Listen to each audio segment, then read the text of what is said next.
அண்ணன் தம்பி 2 பேரும் அம்மாவை வச்சுட்டு இருக்காங்க மாற்றி மாற்றி. அண்ணன் வீட்டில் 6 மாதம் இருக்கணும், தம்பி வீட்டில் 6 மாதம் இருக்கணும். இதுதான் டீல்.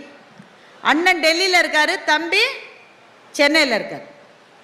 6 மாதம் முடிஞ்சு அந்த நாள் தம்பி மனைவி 1 வாரமாகவே ஞாபகப்படுத்திக்கிட்டே இருக்கா. உங்கள் அண்ணனுக்கு மெசேஜ் அனுப்பிச்சிட்டிங்களா? எப்போ கூட்டிகிட்டு போகிறாரா அவங்க அம்மாவை?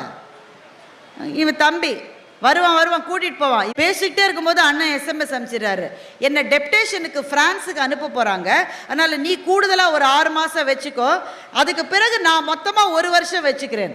உடனே தம்பி மனைவி பத்திரகாளி ஆகிட்டான். இந்த தடவை நான் ஏமாற மாட்டேன், சும்மா நான் தான் ஏமாறணுமா? அவங்க கூட்டிகிட்டு போய்த்தான் ஆகணும். இந்த அம்மா கெஞ்சுது, ஒருத்தனா வச்சுக்கோங்கடா, டெல்லிக்கும் சென்னைக்கும் என்னை மாற்றி மாற்றி போடாதீங்கடா, முடியலடா என்னால். இந்த அம்மா கெஞ்சுது.